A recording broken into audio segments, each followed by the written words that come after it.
देवों के देव महादेव को पंचदेवों का प्रधान कहा जाता है। ये अनादि परमेश्वर हैं और आगम निगम आदि शास्त्रों के अधिष्ठाता हैं। शिव ही संसार में जीव चेतना का संचार करते हैं। इस आधार पर दैवीय शक्ति के जीव तत्व को चैतन्य करने वाले स्वयं भगवान शिव शक्ति के साथ इस समस्त जगत मंडल व ब्रह्मांड में अपनी विशेष भूमिका का निर्माण करते हैं। शिव कहते हैं जीव चेतना का संचार। शिव ही संसार में जीव चेतना का संचार करते हैं। ब्रह्मा द्वारा सृष्टि की उत्पत्ति का उल्लेख एवं सृष्टि का संचार क्रम शिव से ही है।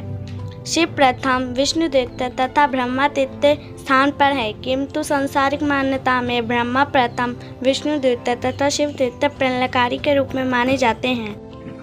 शिव स्वयं रूप में समाया सारा संसार। भगवान शिव के स्वयं रूप तथा क्रिया विधि के अंतर्गत जो स्थितियां सामने आती हैं उसे देखें तो जिन्होंने वेद पुराण के माध्यम से जगत को अपने ज्ञान तथा अध्यात्म से परिचय करवाया, ऐसे महाशिव एक सामान्य प्राणी को अपने वशिष्ठ पद से लेकर आत्मा परमात्मा का अनुभव सिद्धांत प्रदान करते हैं। संसार सहित ब्रह्मांड के कार्यक्रम सिद्धांत के अनुसार संसार के भरण पोषण आदि क्रम को वेदों के माध्यम से देवताओं की नियुक्तियों द्वारा संपादित करने की अवस्था का अनुक्रम दिया गया है। शिव एकमात्र परम गौरी। भगवान शिव ऐसे गौरी हैं जिनके द्वारा संसार की समस्त दिव्य शक्तियाँ, क्रियाएं तथा प्राकृतिक दृष्टिकोण से संतुलन की उन अवस्थाओं का ज्ञान हमें प्राप्त होता है जो वर्ण व्यवस्था के साथ आश्रम व्यवस्था को भी हमें अनुभूत कराता है।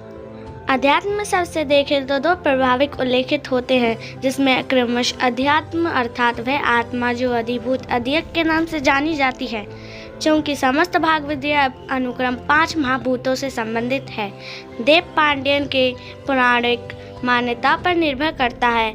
इन अवस्था व्यवस्थाओं को भी शिव अपने अंश मात्र से धारण किए हुए हैं। संसार का प्रबंधन और शिव ही एकमात्र ऐसे देव हैं जो संसार का प्रबंधन संभालते हैं। उन्हीं के द्वारा ज्ञान तथा वैराग्य जैसे मूलभूत दिव्य साधना का साक्षात्कार करती है। इन अवस्थाओं का ज्ञान एवं अनुभूत आध्यात्मिक परमात्मिक स्थितियों से होकर गुजरता है। संसार तथा ब्रह्मांड के समग्र में भगवान शिव का परम तेज बिंदु अपनी गति से समस्त जीवात्माओं को प्रकाशित करता है।